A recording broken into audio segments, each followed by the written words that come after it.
কোনো চাষি ভাই সকালবেলা চাষ করতে গেছেন, বিকেলে যখন বাড়ি আসছেন তার মুখের দিকে তাকানো যায়? এতটা খারাপ লাগে দেখতে। কিন্তু শ্রীকৃষ্ণ যখন সারাদিন গরু চড়িয়ে বাড়িতে ফিরছে, দেখে মনে হচ্ছে যেন উৎফুল্লিত বদনে এখনই নাচ শুরু করবে। অর্থাৎ সারাদিনের ক্লান্তি যেন কিছুই বলে মনে হচ্ছে না তার কাছে। দিবসে পরিণতি উপগচ্ছতি সতী, মানে দিন শেষ হয়ে গেলে সবার মুখে ক্লান্তি আসে সারাদিন গরু চড়ালে, কিন্তু শ্রীকৃষ্ণের মুখে ক্লান্তির কিছু ছাপই দেখছি না। আরো নব নব বিভ্রমশালী, যেন নতুন নতুন করে আমাদের ধাঁধায় ফেলছে, এত সুন্দর রূপ তার। দেখ, ধেনু ক্ষুরধৃত রেণু পরিপ্লুত, ফুল্ল সরোরুহ দামা। মাইকটা কি করছে তুমি? ফুল্ল সরোরুহ দামা, ফুল্ল সরোরুহ দামা। আরে অচির বিকশয় লসদিন্দি বড়, অচির বিকশয় লসদিন্দি বড়। মণ্ডল সুন্দর ধাম, মণ্ডল সুন্দর ধাম। যেন কমলের মালা রে, কমলের মালা রে। গোবিন্দের রূপ যেন কমলের মালা রে, গোবিন্দের রূপ যেন কমলের মালা রে। হাত দেখে মনে হচ্ছে লাল পদ্ম, পা দুটোও দেখে মনে হচ্ছে লাল পদ্ম, বদনটাকেও দেখে মনে হচ্ছে বদন পদ্ম। ও মা, সবই তো যেন পদ্ম ফুল, যেন কমলের মালা রে, কমলের মালা রে। তার হাতে পদ্ম, পায়ে পদ্ম, কমলের মালা রে। তার হাতে পদ্ম, পায়ে পদ্ম, কমলের মালা রে। হাতে পদ্ম, পায়ে পদ্ম, আর সুন্দর বদন পদ্ম। হাতে পদ্ম, পায়ে পদ্ম, সুন্দর বদন পদ্ম। হাতে পদ্ম, পায়ে পদ্ম, সুন্দর বদন পদ্ম। হাতে পদ্ম, পায়ে পদ্ম, কমলের মালা রে। অচির বিকশয় লসদিন্দি বড়,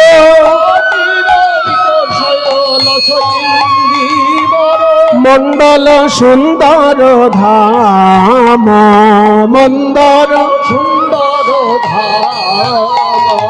করমুরলিরতে কৃততা, কররতে করমুরলিরতে কৃততা। রাত্র দিগন্ত তরঙ্গী, অত্র দিগন্ত তরঙ্গী। করমুরলি রতি, হাতে যে তার বাঁশি, সেই বাঁশির যে সুর যেন দিগন্ত ভেদ করে চারিদিকে ছড়িয়ে পড়ছে। দিগন্ত মানে দিকের অন্ত। পূব দিক যেখানে শেষ হয়েছে সেটা পূব দিকের অন্ত, পশ্চিম দিক যেখানে শেষ হয়েছে সেটা পশ্চিম দিকের অন্ত। এই দিগন্ত যেন ভেদ করে যাচ্ছে তার বাঁশির সুর। অত্র দিগন্ত তরঙ্গী, সারা বিশ্ব ব্রহ্মাণ্ডকে যেন প্লাবিত করে দিচ্ছে কৃষ্ণের বাঁশির সুর। এই সুন্দর পদটি লেখার শেষে দেখুন এবার নাম, চারু সনাতন তনয়ন রঞ্জন। চারু সনাতন তনয়ন রঞ্জন, কারি সুহৃদ গণ সঙ্গী। কারি সুহৃদ গণ সঙ্গী, অনুরঞ্জনকারী সুহৃদ গণ সঙ্গী। অনুরঞ্জনকারী সুহৃদ গণ সঙ্গী। চারু সনাতন তনু, চারু মানে সুন্দর, আর সনাতন মানে নিত্য। এই যে সনাতন ধর্ম কেন বলা হয়, আমাদের ধর্মটাকে সনাতন ধর্ম কেন বলা হয়? সব ধর্মের জন্মদাতা আছে, আমাদের ধর্মের জন্মদাতা নেই। তার কারণ কি? আদি অনাদি কাল থেকে আমাদের ধর্ম হয়ে আসছে, ওই জন্য আমাদের ধর্ম হচ্ছে সনাতন ধর্ম। সনাতন ধর্ম মানে চিরস্থায়ী, চিরকালীন যে ধর্ম।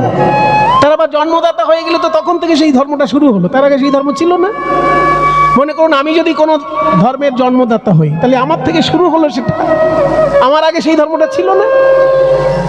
ধরে নিন আমি কোনো একটা ধর্ম যদি সৃষ্টি করে দিই, তাহলে আমি তো জন্মদাতা হলাম সেই ধর্মের, তাহলে আমার আগে সেই ধর্মটা ছিল না, আমি একটা নতুন কিছু চালিয়ে দিলাম মানুষের মধ্যে। তাই আমাদের ধর্মের জন্মদাতা নেই, কারণ সৃষ্টির আদি যুগ থেকে আমাদের ধর্ম চলছে, চলবে। ওই জন্য এর নাম সনাতন ধর্ম। সনাতন মানে যেটা চিরস্থায়ী, চিরন্তন। যেটাকে আমরা চিরন্তন বলি সেটাকেই সনাতন বলে। তাই বড় ভাইয়ের নাম রাখলেন সনাতন, মেজ ভাইয়ের নাম রাখলেন রূপ, আর ছোট ভাইয়ের নাম রাখলেন অনুপম। তিন ভাইয়ের তিন নাম রেখে দিলেন মহাপ্রভু। চারু সনাতন তনু অনুরঞ্জন, চারু সনাতন তনু অনুরঞ্জন। চারু মানে সুন্দর, সনাতন মানে নিত্য, তনু মানে শরীর। আমার গোবিন্দের এই শরীরটি চিরকালীন এবং চির সুন্দর, সেই জন্য বলছে চারু সনাতন তনু। অনুরঞ্জনকারী শরীরগণ, কৃষ্ণের সখাগণ যারা আছে তারা সেই কৃষ্ণের অনুরঞ্জনকারী। চারু সনাতন তনু অনুরঞ্জনকারী সুহৃদগণ সঙ্গী। গোসাই সনাতন কাঁদে গো, সনাতন কাঁদে গো, কাঁদে গোসাই সনাতন কাঁদে গো, সনাতন কাঁদে গো। ওই ব্রহ্ম সনাতনের লাগি গোসাই সনাতন কাঁদে গো, ব্রহ্ম সনাতনের লাগি। ওই ব্রজের পথে নয়ন দিয়ে ব্রহ্ম সনাতনের লাগি, ওই ব্রজের পথে নয়ন দিয়ে সনাতনের লাগি, ওই ব্রজের পথে নয়ন দিয়ে সনাতনের লাগি। গোসাই সনাতন কাঁদে গো, চারু সনাতন তনু অনুরঞ্জন কারী সুহৃদ গণ সঙ্গী, অনুরঞ্জন কারী সুহৃদ গণ সঙ্গী। আজকে কীর্তনে আমার শেষদা যেমন সঙ্গে আছেন, তেমনি আজকের কীর্তনে দোহারে সহযোগিতা করছে আপনাদেরই পাড়ার ছেলে শ্রীযুক্ত রঞ্জিত বৈদ্য। একটু উঠে দাঁড়াও, সবাই দেখুক। পাড়ার লোক চেনে, কিন্তু বাইরে থেকে যারা এসছেন তারা তো চেনেন না। এই পাড়াতেই, এইখানেই মেন রোডের ধারে ওর বাড়ি, এর নাম রঞ্জিত বৈদ্য। ও 20-22 বছর ধরে কীর্তন শিক্ষা করছে। দক্ষিণ 24 পরগনায় বিশুদ্ধ কীর্তনের চর্চা একটু কম হয়, কিন্তু এই ছেলেটি খুব মনোযোগ দিয়ে 20-22 বছর ধরে একভাবে কীর্তন শিক্ষা চর্চা করছে। আপনারা আশীর্বাদ করবেন। এর মতো আরও যারা যারা বিশুদ্ধ কীর্তনের অনুরাগী, তারা যেন মহাপ্রভুর কৃপায় সঙ্গীত সাধনায় আরও সমৃদ্ধি লাভ করে মহাপ্রভুর চরণে সেবায় জীবন অতিবাহিত করতে পারে, এই আশীর্বাদ আপনারা সবাইকে করবেন। এটাই গৌর প্রেমানন্দ হরি বল। চারু সনাতন তনু অনুরঞ্জন, চারু সনাতন তনু অনুরঞ্জন কারী সুহৃদ গণ সঙ্গী, অনুরঞ্জনকারী সুহৃদ গণ সঙ্গী, অনুরঞ্জনকারী সুহৃদ গণ। সনাতন, আর আমি তোমাকে অমর বলে ডাকবো না। রূপ, আর আমি তোমাকে সন্তোষ বলে ডাকবো না। অনুপম, আমি তোমাকে আর অনুপম বলে ডাকবো না, তোমাকে এবার থেকে বল্লভ বলে ডাকবো। কাজে তিনজনকে তিনটে নাম দিয়েছে। এদের নাম ছিল অমর, সন্তোষ আর অনুপম। মহাপ্রভু নাম রাখলেন সনাতন, রূপ আর বল্লভ। এই তিনজনকে তিনটে নামে মহাপ্রভুকে সম্বোধন করে বললেন, মহাপ্রভু সম্বোধন করে বললেন, আজ থেকে তোমরা আমার আপনজন হলে যেদিনকে তোমাদের উপর শ্রীকৃষ্ণের কৃপা হবে, তোমরা এই রাজ বৈভব ত্যাগ করে রাধা গোবিন্দের সেবায় অতিবাহিত করবে জীবন। সনাতন হাত জোড় করে বলছে, প্রভু আপনার কাছে আমার একটা মিনতি আছে। বলো। তুমি আমার থেকে বয়সে বড়, আমি তোমাকে খুব সম্মান করি, সারা বাংলার তুমি প্রধানমন্ত্রী, তোমার যা উচ্চ স্তরের বুদ্ধি, অত উচ্চ স্তরের বুদ্ধি কি আর আমার হবে? আমি তোমাকে সম্মান করি, বলো। না না প্রভু, ওইভাবে আমাকে উপরে তুলে দেবেন না, আমি আপনার চরণের দাস। শুধু আপনার কাছে এই প্রার্থনা আমার, আপনি বৃন্দাবন যদি যেতে চান, এই রাজপথে বৃন্দাবনে যাবেন না। কারণ এখন দেশের পরিস্থিতি ভালো নয়, যেখানে সেখানে যখন তখন যুদ্ধ বেঁধে যাচ্ছে। আর আপনি যেখানেই যাবেন হাজার হাজার মানুষ আপনার মুখের দিকে তাকিয়ে থাকবে। কাজেই যদি সেখানে কোথাও যদি কিছু অনিষ্ট হয়, আপনি ভগবান, আপনার কোনো ক্ষতি হবে না, কিন্তু আপনাকে দেখতে এসে সাধারণ মানুষের তো ক্ষতি হতে পারে। সেই জন্য আমার আপনার চরণে প্রার্থনা, এই রাজপথে আপনি এখন বৃন্দাবনে যাবেন না, আপনি জঙ্গলের পথে বৃন্দাবনে যান, জঙ্গলের পথে। এবং সঙ্গী যেন একজনের বেশি দুজন না থাকে আপনার কাছে, একজন সঙ্গী নিয়ে যাবেন।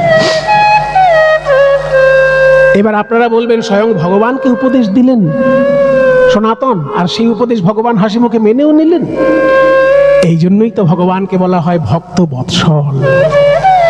ভক্ত আমার মাতা পিতা, ভক্ত আমার গুরু, ভক্ত আমার নাম রেখেছে বাঞ্ছা কল্পতরু। মহাপ্রভু বলছে, সনাতন তুমি আমার থেকে বয়সে বড়, তুমি আমার দাস বলে মনে করো নিজেকে, কিন্তু আমি তোমাকে আমার অভিভাবক বলেই মনে করছি। তোমার কথা শুনে আমি এই রাজপথে বৃন্দাবন যাওয়া বাতিল করলাম, আমি জঙ্গলের পথেই বৃন্দাবন যাব।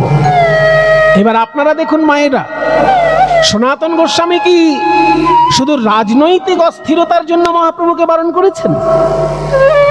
এর ভেতরে একটা গোপন ব্যাপার আছে। সেটা হলো, রাজনৈতিক অস্থিরতার জন্য মহাপ্রভুকে বারণ করেনি, কারণ সনাতন জানে মহাপ্রভু হচ্ছেন স্বয়ং ভগবান। বাসুদেব ঘোষ কহে জোড় করি হাত, যেই গৌর সেই কৃষ্ণ সেই জগন্নাথ। কাজেই সনাতন জানে যে চৈতন্যদেবেরও কোনো ক্ষতি হবে না, চৈতন্যদেবের পার্ষদেরও কোনো ক্ষতি হবে না। কিন্তু রাজপথে যদি মহাপ্রভু বৃন্দাবন যান, সাধারণ মানুষ মহাপ্রভুকে কাছে পাবে। কিন্তু জঙ্গলের পথে যদি বৃন্দাবনে যান প্রভু, জঙ্গলের পশুগণ মহাপ্রভুকে কাছে পাবে। মানুষকে উদ্ধার করার ক্ষমতা তো সবার আছে, কিন্তু পশু পাখিকে উদ্ধার করার মতো ক্ষমতা কার আছে? তাই মহাপ্রভুকে বললেন জঙ্গলের পথে যান। তাই সনাতনের কথা শুনে যখন মহাপ্রভু ঝাড়খণ্ডের পথে বৃন্দাবন গেছিলেন, জঙ্গলের বাঘ পর্যন্ত সেদিনকে কৃষ্ণ নাম বলেছিল।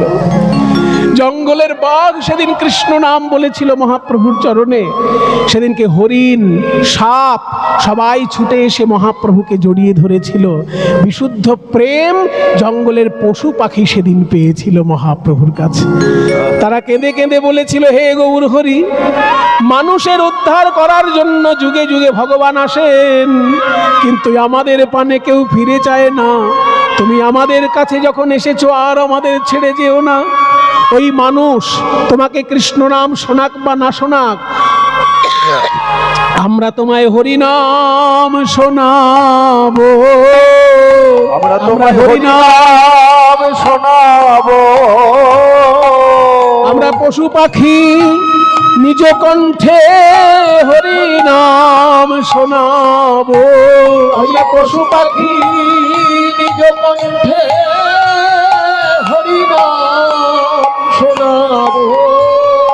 আমরা পশু পাখি নিজ কণ্ঠে হরিনাম শোনাবো, আমরা পশু পাখি নিজ কণ্ঠে হরিনাম শোনাবো। আমার তোমার চরণে বিকাইব হাগৌর প্রাণ, চরণে বিকাইব হাগৌর প্রাণ গৌর বলে, চরণে বিকাইব হাগৌর প্রাণ গৌর বলে, চরণে বিকাইব হাগৌর প্রাণ গৌর বলে, চরণে হরিনাম শোনাবো। পশু পাখিকে হরিনাম বিতরণ করার ক্ষমতা মহাপ্রভু ছাড়া কারোর হবে না। এইটা বুঝেই সনাতন বলেছিলেন, আপনি জঙ্গলের পথে বৃন্দাবনে যান। তাই প্রভু জঙ্গলের পথে বাঘকে কৃষ্ণ নাম বলিয়ে বৃন্দাবনে গেছিলেন। এদিকে মহাপ্রভু যখন ওই রামকেলি বা গৌড় ত্যাগ করে চলে এলেন, তার কিছুদিন পর আলাউদ্দিন হোসেন শাহ সনাতন গোস্বামীকে বলছে, হুজুর। বলুন হুজুর। প্রস্তুত হও। কিসের প্রস্তুতি? উড়িষ্যার সঙ্গে যুদ্ধ করতে হবে। হ্যাঁ, উড়িষ্যার সঙ্গে যুদ্ধ করবেন? হ্যাঁ, উড়িষ্যায় যাব যুদ্ধ করতে। তুমি প্রধানমন্ত্রী, সেনাবাহিনীকে আদেশ দাও এবং তুমি আমার সঙ্গে যাবে। আমি? হুজুর, এই যাত্রায় আপনি আমাকে বাদ দিন। প্রধানমন্ত্রী ছাড়া যুদ্ধ করতে যাওয়া যায়? এ তুমি কি বলছো? দেখুন, আপনি যদি কিছু না মনে করেন তাহলে একটা সত্যি কথা বলবো। হ্যাঁ হ্যাঁ, বলো। আপনি উড়িষ্যায় যাচ্ছেন যুদ্ধ করতে, কিন্তু আপনার যারা সেনাবাহিনী তারা ওই উড়িষ্যায় যুদ্ধ করতে যাবার পথে কি করবে জানেন? উড়িষ্যার রাজার সঙ্গে যুদ্ধ করার নাম করে তারা উড়িষ্যার মন্দিরগুলো ভাঙতে ভাঙতে যাবে।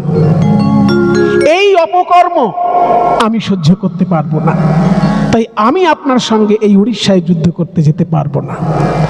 এত বড় সাহস, তুমি এই কথা বলছো? কাফেরের দলের লোক তুমি, এই জন্য তোমার মুখে এই কথা বেরিয়েছে। কে আছিস? এই উজিরকে এক্ষুনি জেলখানায় বন্ধ কর। আমি যদি যাই যুদ্ধ করতে, অন্য কাউকেই সঙ্গে নিয়ে যাব। একে জেলখানায় বদ্ধ রেখে দে।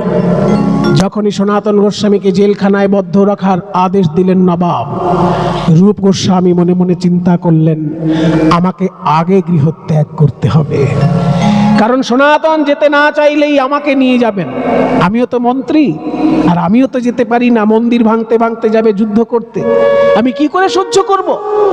আমার পূর্বপুরুষ যে মন্দিরে পূজা করেছেন সেই মন্দির আমার চোখের সামনে ভাঙবে এই নবাবের সেনাবাহিনী, আমি তো সহ্য করতে পারবো না। তাই আমিও যাব না। অর্ধেক রাত্রে তিন ভাই মিলে সিদ্ধান্তে বসেছেন, দাদা, রাজা আলাউদ্দিন হোসেন শাহ বলছেন উড়িষ্যায় যুদ্ধ করতে যাবেন। আমরা তিন ভাইয়ের মধ্যে কেউই তো যেতে পারবো না। তাই শোনো দাদা, ছোট ভাই যেহেতু অসুস্থ, ওকে কেউ কিছু বলবে না, কিন্তু তোমাকে জেলখানায় ভরে দেবেন আদেশ দিয়েছে, আর আমাকে যেতে বলবে সঙ্গে, তুমি যদি না যাও। তাই আমি চিন্তা করলাম আমি আগে গৃহত্যাগ করব। গৃহত্যাগ করে আমি মহাপ্রভুর চরণে পৌঁছে যাব, কেউ যেন না বলে আমি কোথায় গিয়েছি।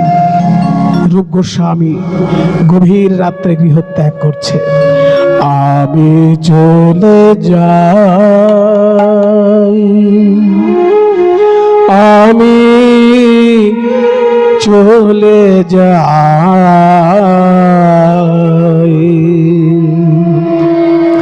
আমি চলে যাই। ও মা জাননী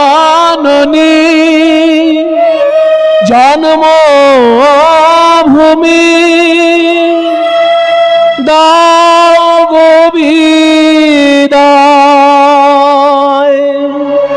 দাও গো বিদায়, দাও গো বিদায়। কিন্তু রূপ গোস্বামী ছিলেন দুদিকে বুদ্ধিমান। শুনুন মায়েরা, ভক্ত হতে গেলে শুধুমাত্র সাধক হলে চলে না, বুদ্ধিমান হতে হয়। এই রূপ গোস্বামী ছিলেন অর্থ এবং পরমার্থ উভয় বিদ্যায় পারদর্শী, যার জন্য তিনি অর্থমন্ত্রী ছিলেন। দুই হাতে কত স্বর্ণ মুদ্রা নাড়াচাড়া করেছেন তার কোনো ইয়ত্তা নেই। এই জন্য রাতারাতি তিনি সিদ্ধান্ত নিলেন, যত সম্পত্তি আছে আমাদের সব বিক্রি করে দাও। বিশ্বস্ত বন্ধু বান্ধবদেরকে ডাকলেন রাতের বেলায়। সব বন্ধু বান্ধবদেরকে ডেকে বললেন, দেখো ভাই, আমাদের সম্পত্তি বিক্রি করব, তোমরা কে কোনটা কিনবে, কে কোনটা নেবে, যার যেমন সাধ্য বলো। আমরা যেহেতু তাড়াতাড়ি বিক্রি করব, সেই জন্য পুরো দাম না পেলেও আমরা বিক্রি করব, বিক্রি করতে চাই। এবং বিশ্বস্ত বন্ধু বান্ধবরা তো উল্টো পাল্টা দাম দেবে না, তারা ঠিকঠাক মূল্য দিয়েই কথা দিল যে তোমাদের সম্পত্তি আমরাই কিনে নেব। যে সম্পত্তির টাকা এক জায়গায় হলো, সেই টাকার মধ্যে আত্মীয় স্বজনকে ভাগ করে দেওয়া হলো। অর্ধেক অংশ আত্মীয় স্বজনকে ভাগ করে দেওয়া হলো, আর 1/4 1/4 মানে 25% সাধু গুরু বৈষ্ণবের সেবার জন্য দক্ষিণায় দেওয়া হলো। দেখুন সম্পত্তিটা ভাগ করছে কিভাবে। 3 জন মন্ত্রী, 3 জনের সম্পত্তি ভাগ হচ্ছে। অর্ধেকটা সম্পত্তি আত্মীয় স্বজনকে দিয়ে দিল, যাতে কেউ বলতে পারে না ওনারা বাবাজি হয়েছেন আমাদের পথে বসিয়ে দিয়ে গেছে, কেউ বলতে পারবে না। আত্মীয় স্বজনকে অর্ধেক সম্পত্তি ভাগ করে দিল, এই কাকাতো খুড়তো পিসতো মাসতো যা যেখানে আছে। আর বাকি অর্ধেকের মধ্যে 25% সাধু গুরু বৈষ্ণব সেবার জন্য দান করলেন, আর বাকি 25% অন্তরঙ্গ বন্ধুদের কাছে রাখলেন। যে আমার দাদা তো এখন জেলখানায় থাকবে, ভবিষ্যতে যাতে দাদাকে জেলখানা থেকে উদ্ধার করা যায় সেই জন্য আমি ব্যবস্থা রেখে যাচ্ছি, বন্ধুদের কাছে কিছু গচ্ছিত রেখে যাচ্ছি। তাই 25% টাকা বন্ধুদের কাছে, অন্তরঙ্গ বন্ধুদের কাছে রেখে গেলেন। এইভাবে রূপ গোস্বামী অর্থকে বন্টন করে দিয়ে অর্ধেক রাত্রে গৃহত্যাগ করছেন। এইখান থেকে আমরাও কিন্তু শিক্ষা পেলাম যে অর্থের কাজটা কি। অর্থের 3টে কাজ আছে মায়েরা, এগুলো শুনে রাখুন, সবাই বলবে না এগুলো। টাকা পয়সা আয় করতে জানলেই টাকা পয়সার কিন্তু সঠিক ব্যবহার সবাই জানে না। দেখবেন কিছু কিছু লোক আছে টাকা পয়সা আয় করছে বটে কিন্তু সৎ ব্যবহার জানে না। আমাদের পাড়াতেই দেখেছি একটা লোক সারা জীবন কঠোর পরিশ্রমে চাকরি করেছে, রিটায়ারমেন্টে প্রচুর টাকা পেয়েছে, বিশাল এক অট্টালিকার মতো বাড়ি বানিয়েছে, গৃহপ্রবেশের দিন হার্ট অ্যাটাক করে মারা গেছে। কোনো কাম্যে লাগলো না তার টাকা পয়সা। কাজেই টাকা পয়সা কাজে যদি না লাগিয়ে যেতে পারেন তাহলে টাকা পয়সার মোট 3টে কাজ। 1, টাকা পয়সার দ্বারা ভোগ হয়। 2, টাকা পয়সার দ্বারা সমাজ সেবা হয়। 3, যদি ভোগেও না লাগে, সমাজ সেবাতেও না লাগে, তাহলে কিন্তু টাকা পয়সার গতি হয় নাশ, মানে 12 ভূতে খায়। সেই জন্য নিজে বেঁচে থেকে, নিজে দাঁড়িয়ে থেকে টাকা পয়সার সদ্গতি করতে হয়। এটা রূপ গোস্বামীর থেকে আমরা শিক্ষা পেলাম যে টাকা পয়সা থাকলেই হলো না, সেটা সৎ গতি। ওই যে নিজেদের সম্পত্তিটাকে ভাগ করে দিলেন, অর্ধেকটা আত্মীয় স্বজনকে দিয়ে দিলেন। সনাতন গোস্বামী যদি বিবাহ করেননি, রূপ গোস্বামীও বিবাহ করেননি, নিজেদের তো কেউ উত্তরাধিকারী নেই, কিন্তু ছোট ভাই আছে অনুপম, তার ছেলে আছে, তাকে যাতে আত্মীয় স্বজন না ঠকায় সেই জন্য আত্মীয় স্বজনকে দিয়ে গেলেন অর্ধেক সম্পত্তি। আর বাকি অর্ধেকের মধ্যে 25% সাধু গুরু বৈষ্ণবের সেবার জন্য, আর বাকি 25% বন্ধুদের জন্য, যাতে পরবর্তীকালে এই দাদা বা ভাইপোর কোনো কাজে লাগে। সেই জন্য টাকা পয়সা ঠিকঠাক ভাগ করে দিয়ে চলে গেলেন। এইবার গভীর রাত্রে রূপ গোস্বামী যখন গৃহত্যাগ করে চলেছেন, বৃন্দাবনে যাচ্ছেন রূপ গোস্বামী। প্রভুজি तुम चंदन हम पानी, पानी तुम चंदन हम पानी, पानी तुम चंदन हम पानी, जाके अंग अंग बास समानी हो, जाके अंगे अंगे बासो समानी। प्रभु जी तुम चंदन पानी, पानी तुम चंदन हम पानी। प्रभु जी तुम घन बन हम मोरा रे, प्रभु जी तुम घन बन हमें मोरा रे। जागे जैसे चितवन चंद्र चकोरा, जैसे चितवत चंद्र चकोरा, प्रभु जी तुम चंदन हम पानी, पानी तुम चंदन हम पानी। এই যে গানটি আমি গাইছি, দেখুন এই গানটির একটা অদ্ভুত বৈশিষ্ট্য। প্রত্যেকটি উদাহরণ দিয়ে বুঝাচ্ছে। তুমি হচ্ছে চন্দন, আমি হলাম জল। তুমি সোনার প্রদীপ, আমি হলাম তার সলতে। তুমি হলে মুক্ত আর আমি হলাম সুতো। মুক্তর অনেক দাম, সুতোর কম দাম। কিন্তু সুতো যদি না থাকে তাহলে তো মুক্ত দিয়ে মালা বানানো যায় না। ঠিক তেমনি হে ভগবান, তুমি মহামূল্যবান আর আমি মূল্যহীন জীব, কিন্তু তোমার সঙ্গে আমার মিল না হলে ভক্তির মহিমা তো প্রকাশ পায় না। প্রভুজি तुम दीपक हम बाती रे प्रभु जी, तुम दीपक हम बाती, जाके ज्योत बरे दिन राती, जाके ज्योत बरे दिन राती। प्रभु जी तुम चंदन हम पानी, चंदन हम पानी। এই ভজনটা দেখুন এতক্ষণ দৃষ্টান্ত দেওয়া হলো, এইবার বলা হচ্ছে সিদ্ধান্ত। তুমি চন্দন, আমি জল। তুমি মুক্ত, আমি সুতো। তুমি যদি প্রদীপ হও, আমি তার সলতে। সব ঠিক আছে, এবার শেষকালে আসল কথাটি বলছি। প্রভুজি तुम स्वामी हम दासारे, प्रभु जी तुम स्वामी हम दासा, ऐसी भक्ति करे रे दासा। ऐसी भक्ति कर दासा। प्रभु जी तुम चंदन हम पानी, पानी तुम चंदन हम पानी, पानी पानी तुम चंदन पानी, पानी तुम चंदन हम पानी। প্রয়াগ তীর্থে উপনীত হলেন রূপ গোস্বামী, আর প্রয়াগ তীর্থে চৈতন্য মহাপ্রভুর সঙ্গে তার মিলন হলো। মায়েরা প্রয়াগ গেছেন? প্রয়াগ কারা গিয়েছেন একবার হাত তুলুন দেখি। যাকে লোকে বলে এলাহাবাদ, প্রয়াগরাজ তীর্থ। এই এত অল্প হাত? আমি তো আরেকটু বেশি হাত আশা করেছি।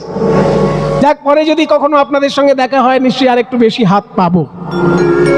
দেখবেন মায়েরা, আমার ভারতবর্ষ এমন একটি দেশ যেখানে বারবার ভগবান নেমে এসেছেন, কত লীলা করেছেন।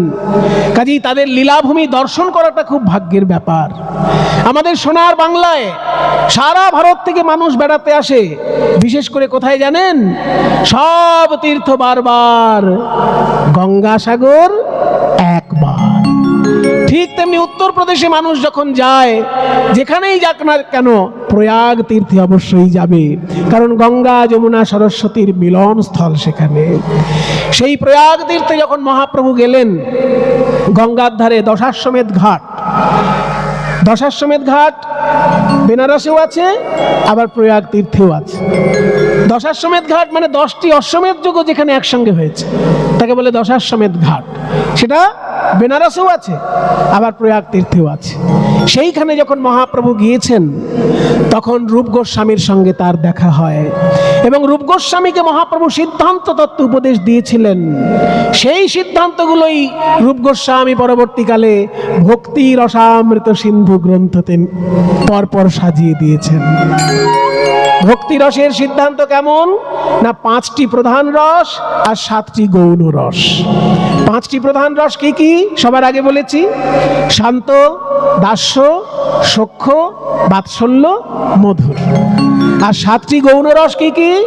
হাস্য, অদ্ভুত, বীর, করুণ, রুদ্র, ভয়ানক, বিভৎস। এই 7টি গৌণ রস আর 5টি মুখ্য রস, এই 12টি প্রধান রসের বর্ণনা মহাপ্রভু দিয়েছিলেন। সেই অনুসারে ভক্তি রসামৃত সিন্ধু গ্রন্থ রূপ গোস্বামী লিখেছেন। কিন্তু আবার বুঝিয়ে দিয়েছিলেন যে এই 9টি রসের মধ্যে, এই 12টি রসের মধ্যে মধুর রস আবার শ্রেষ্ঠ রস। সেই জন্য মধুর রসকে নিয়ে আলাদা করে তুমি একটি গ্রন্থ লিখবে। তাই মধুর রস যেহেতু সমস্ত রসের মধ্যে উজ্জ্বল রস, ওই জন্য মধুর রসকে নিয়ে যে গ্রন্থটি লেখা তার নাম উজ্জ্বল নীলমণি। উজ্জ্বল নীলমণি, এই দুটি প্রধান গ্রন্থ রূপ গোস্বামী। যা লেখা আছে ওর মধ্যে মহাপ্রভুর ভাবাদর্শের বিষয়। ওখান থেকে রূপ গোস্বামী চলে গেলেন বৃন্দাবন, আর এদিকে সনাতনের মুক্তির জন্য রূপ গোস্বামী চিন্তা করছেন। রূপের যখন বৈরাগ্য হলো সনাতন জেলখানার মধ্যে, কারণ রাজা যাচ্ছেন উড়িষ্যায় যুদ্ধ করতে, সনাতন যাবেন না, তাই জেলখানায়। আপনারা জানবেন সেই জেলখানাটি এখনো রয়েছে মালদায়। যদি কখনো মালদায় বেড়াতে যান অবশ্যই যাবেন মালদায় দেখতে পুরনো মসজিদগুলো। তার মধ্যে একটা মসজিদের নাম চিকা মসজিদ। চিকা মসজিদ কেন না, ওই মসজিদের মধ্যে একবার এমন চামচিকির উৎপাত হয়েছিল যে এই চামচিকির উৎপাতের জন্য সেই মসজিদে নামাজ পড়া নিষিদ্ধ হয়ে গেছিল। সেই জন্য মসজিদটা এখন ফাঁকা থাকে, কেউ সেখানে নামাজ পড়ে না। আর কেউ নামাজ পড়ে না বলে ওইটা জেলখানা হিসেবে ব্যবহার হতো, আর ওইখানেই সনাতন গোস্বামীকে আটকে রাখা হয়েছিল। সেই চিকা মসজিদ আমরা দেখে এসেছি, আপনারাও গিয়ে দেখবেন। তাই রূপের বৈরাগ্য কালে সনাতন বন্দিশালে, ওই রূপে বৈরাগ্য কালে সনাতন বন্দিশালে বিচার করায়ে মনে মনে, বিচার করায়ে মনে মনে বলি শ্রীরূপের কৃপা করি উদ্ধারিলে গৌর হরি। শ্রীরূপের কৃপা করি উদ্ধারিলে গৌর হরি। মরে প্রভু না কইল শরণে, মোরে প্রভু না কইল শরণে। আমার কি অবস্থা জানো, যেমন দেখো সম্মুখে অগাধ জল, দুই পাশে দাবানো, সম্মুখে অগাধ জল দুই পাশে দাবানো, পশ্চাতে সাধিল বাঁধে বান গো, ওই পশ্চাতে সাধিল বাঁধে বান গো। কাতরে হরিণী ডাকে পড়িয়াবি সমপাকে, ওই কাতরে হরিণী ডাকে পড়িয়াবি সমপাকে। এইবার কর পরিত্রাণ হে, এইবার কর পরিত্রাণ। ওই যে রূপ গোস্বামী বন্ধুদের কাছে রেখে গেছিল টাকা পয়সা, সেখান থেকে 7,000 স্বর্ণ মুদ্রা নিয়ে দ্বার রক্ষীকে ঘুষ দিয়ে সনাতন গোস্বামীকে জেলখানা থেকে মুক্তি করানো হয়েছিল। আর সনাতন গোস্বামী ওখান থেকে মুক্ত হয়ে একদম বারাণসীতে এসে চৈতন্য মহাপ্রভুর সঙ্গে তার সাক্ষাৎ হয়। আর চৈতন্য মহাপ্রভুর সঙ্গে যেসব তত্ত্বকথা সনাতনের হয়, সেই সব তত্ত্বকথা দুটি গ্রন্থে পাওয়া যাবে। আপনাদেরকে বলে রাখি, একটা হচ্ছে বৃহৎ ভাগবতামৃতম, আর একটা হচ্ছে শ্রীমদ্ ভাগবতের 10ম স্কন্ধের টিকা বৃহৎ বৈষ্ণব তৌষণী, আর হরি ভক্তি বিলাস। এই গ্রন্থগুলির মধ্যে মহাপ্রভুর ভাবাদর্শ সনাতন গোস্বামী রচনা করে গেছেন। সনাতন গোস্বামী বৃন্দাবনে প্রকাশ করেছিলেন মদন মোহন শ্রী বিগ্রহ, আর রূপ গোস্বামী বৃন্দাবনে প্রকাশ করেছিলেন গোবিন্দদেব। সেই গোবিন্দদেবের মন্দির এখনো বৃন্দাবনে আছে, আর মূল গোবিন্দদেব জয়পুরে, মানে রাজস্থানের জয়পুরে এখন পূজিত হচ্ছেন। আপনার দর্শন করে আসবেন। এই বলে আজকে সনাতন গোস্বামীর লেখা রূপ গোস্বামীর শ্লোক দিয়ে শুরু করেছি, আর সনাতন গোস্বামীর একটি শ্লোক দিয়ে আমাদের আলোচনা আজকে শেষ করছি। জয়তে জয়তে নামানন্দ রূপং মুরারে, বিরমিত নিজ ধর্মাধানং প্রজাতিগতং, সकृदपि परिगीतं मुक्तिदं प्राणिनां जय, परममृतमेकं भूतलं भूषणं मे। जयति जयति नामानंद रूपं मुरारे, विरमित निज धर्म ध्यान पूजा विजतनम সকলে বিপরি গীত মুক্তি দান প্রাণী নবজাত পরম অমৃতমে কাল জীবন ভূষণ। বলো জয় রূপ সনাতন ভট্ট রঘুনাথ, জয় রূপ সনাতন ভট্ট রঘুনাথ, শ্রীজীব গোপাল ভট্ট দাস রঘুনাথ। ওই শ্রীজীব গোপাল ভট্ট দাস রঘুনাথ। এই ছয় গোসাইয়ের পরিচরণ বন্ধ, এই ছয় গোসাইয়ের পরিচরণ বন্ধ।